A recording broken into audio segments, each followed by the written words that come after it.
Jarvis, have you seen my... Oh, man, every time I get a mysterious envelope, it usually has a shitty Michael Bay movie inside.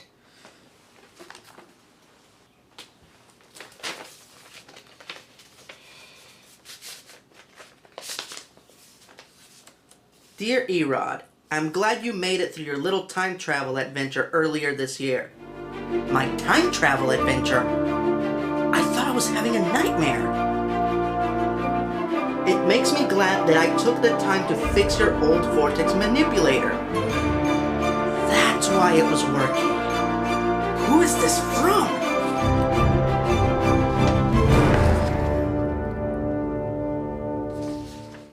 Oh, you bad girl. So it was truly beauty that saved the beast. That reminds me, I should really do a pros and cons on King Kong.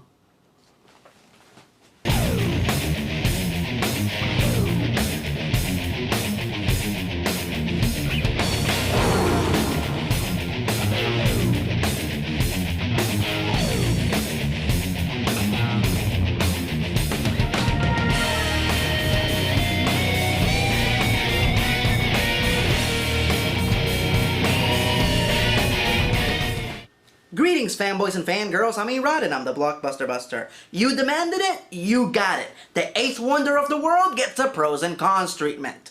The original film remains one of the greatest movies ever made. The first special effects extravaganza that paved the way to the big effects movies of today. A film that ushered the giant monster movie genre from the land of B-movies to the coveted world of respected cinema. Many have tried to remake this beloved classic, with less than adequate results. But in 2005, superstar director Peter Jackson turned in what many consider to be the definitive remake. But there are still many who scrutinize this great film just because it's a remake. And when that happens, it is once again time for... Pros and cons.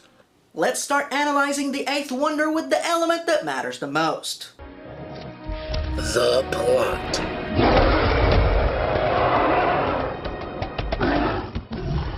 Desperate to finish an ambiguous jungle film, film director Carl Denham launches an expedition to a mysterious uncharted island, where his cast and crew finds many dangers and wonders. But the biggest wonder of all is King Kong, a 25-foot gorilla that reigns supreme over the island. Looking to get rich off of his find, Carl traps Kong and brings him to New York, where Kong inevitably escapes and tears through the Big Apple in search for the one woman who can tame him.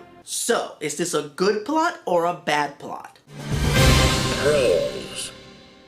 It was a good, faithful retelling of the original story that only took liberties with the original material when it was absolutely necessary. So, yes, I would say it is a good plot. Now, are there any downsides to this? Cons. Peter Jackson stretched out this film and expanded upon nearly every aspect of the mythology. From the backstory to character motivations to their relationships. Unfortunately, all of this expansion caused a very particular side effect. This movie drags. It drags like an old dog dragging its ass across the carpet. It's an hour and 18 minutes before King Kong shows up. An hour and 18 minutes! Hell, I remember that when I was watching this movie in the movie theater, it took them so damn long to get to the island that I completely forgot what movie I was watching. I also found it amusing that they expanded upon so many aspects of the story, but still failed to explain how exactly they managed to transport Kong back to New York. Seriously, did they just tie him to the deck of the boat? How did they do it? Alright, let's talk about our players. Cast and characters. Now, the original movie had a great cast, but believe it or not, the cast in this movie is even better. Pros. You have great supporting players like Colin Hanks and Jamie Bell. And while Adrian Brody is once again called upon to play an unlikely action hero, at least this movie is delightfully self-aware. Hey, pal. Hey, wake up. Heroes don't look like me, not in the real world. In the real world, they got bad teeth, a bald spot, and a beer gut. Some people complain about the infamous scene where he uses a giant bat to hang glide himself and Anne to safety, but in Adrian's defense I say two things. Number one, this movie is about a giant ape. It's already far-fetched. And number two, it's not his fault that he can't make hang gliding off a bat look as badass as Red Brown.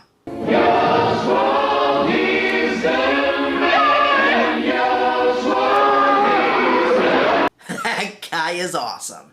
Of course, a hero is nothing without a leading lady, which we have in the form of Anne, played by the great Naomi Watts, who had what some consider to be an impossible task, as she had to create a believable relationship and chemistry with a giant CG ape. And my God did she deliver. You have no doubt in your mind that this woman honestly sympathizes with and genuinely cares for this giant beast, to the point that she would actually stand up for him. If there is one singular element aside from the amazing effects that makes this movie worth watching, it's the believable and endearing rapport between these two characters. But the unsung hero of this movie still remains Andy Serkis, who performed all of the capture motion performance for Kong both on set and during the post-production process. Apparently, Andy spent months studying and spending time with apes to learn their mannerisms and demeanor. And I have to say it paid off, cause King Kong has never seemed more real.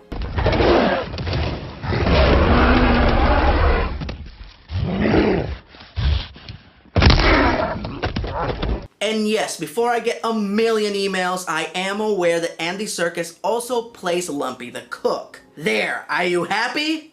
Okay, let's move on, and let's look at the weak link on this chain. Cons. Now, before I say anything, I just want to clarify that I love Jack Black. He is one of the most well-rounded performers of our time. With that said, Carl Denham is the wrong part for him. Carl is supposed to be a fast-talking con man that can talk anyone into doing anything. Jack is so ridiculously over the top in this movie that I find it completely unbelievable that anyone would ever buy this guy's bullshit for a single second. His performance comes off like a parody, or a 12-year-old's perception of what a person from the 30s acted like. Time and time again, his moronic shenanigans nearly get people killed, and no one does anything about it. And then when he does get people killed, he talks his way out of retribution with little to no effort. I'll tell you something else. Herbert didn't die for nothing. He died for what he believed in, and I'm gonna honor that. He died believing there was still some mystery left in this world, and we could all have a piece of it for the price of an admission ticket. God damn it, Preston, we're gonna finish this film for Herb. We'll finish it and donate the proceeds to his wife and kids. The entire movie, I was just waiting for somebody to punch him on the face, or for Kong to stump him, or for a T-Rex to take a giant smelly dino dump on him. But it never happens! He never gets his comeuppance. Dozens of people dead, millions of dollars in destruction, and in the end, he seemingly slips away. What an asshole! Now let's move on to the centerpiece of this monster mash.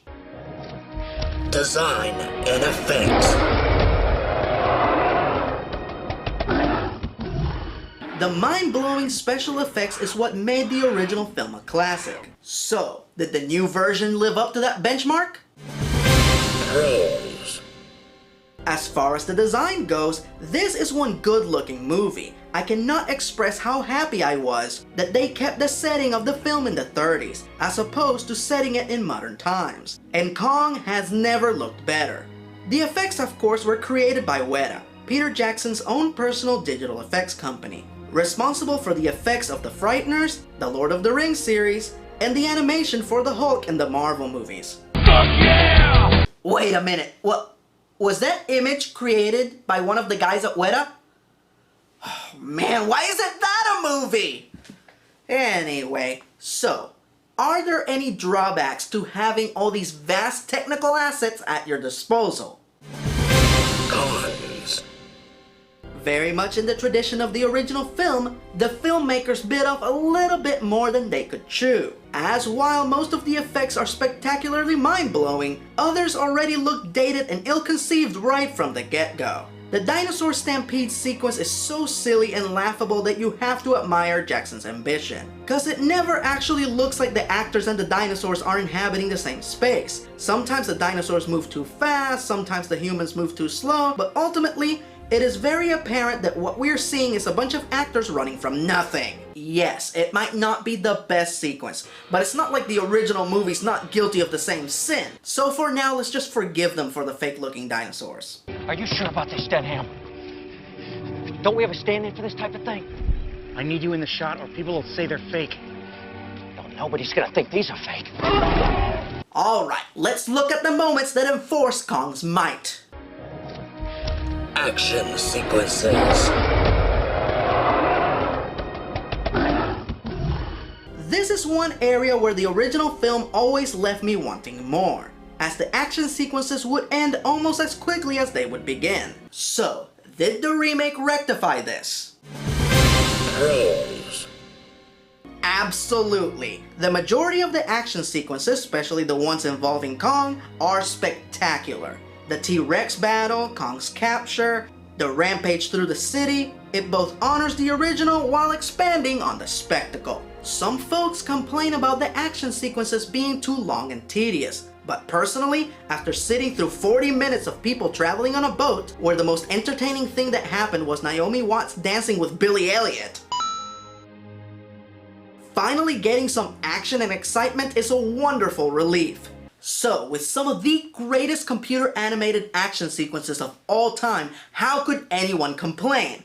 Well, they probably wouldn't, if it wasn't for one of the most notorious action breaks in film history. Cons. During the climax of the movie when King Kong is wrecking New York, he finally finds Anne, and instead of grabbing her and running for cover before the police and the military blow him to Kingdom Come, they go skating, whimsically, in Central Park. Apparently, this was something Jackson decided to add to the movie late in the production, on a whim, and apparently, the studio liked it. When I was watching this movie in the movie theater, there was an eerie, awkward silence throughout this sequence, and then, eventually, I broke out in uncontrollable laughter, along with the rest of the audience. This was such an oddball left field moment, and it happens in the middle of a volley of violence and destruction. Kong wrecks everything in sight. He murders dozens of people. Then, whimsical skating! It just kills the mood.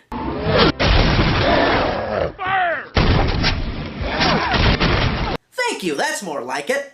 In conclusion, in spite of its flaws, this is still a great film. And it's not like the original movie is flawless, so there's no sense in complaining. King Kong doesn't have a bigger fan than Peter Jackson, who put all of his love and affection for the big ape into every frame of this movie. The eighth wonder of the world couldn't have asked for a better homage. Hell, as far as I'm concerned, this is one of the greatest remakes ever made. Henceforth, I would like to induct it into the same ranks as The Thing and The Fly, as one of the top 10 radical remakes. So this concludes another edition of Pros and Cons. Agree? Disagree? Let me know in the comments section below, along with the movies that you feel deserve the pros and cons treatment. Until next time, I'm Erod, and I'm the Blockbuster Buster.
Join the Legion, suckers!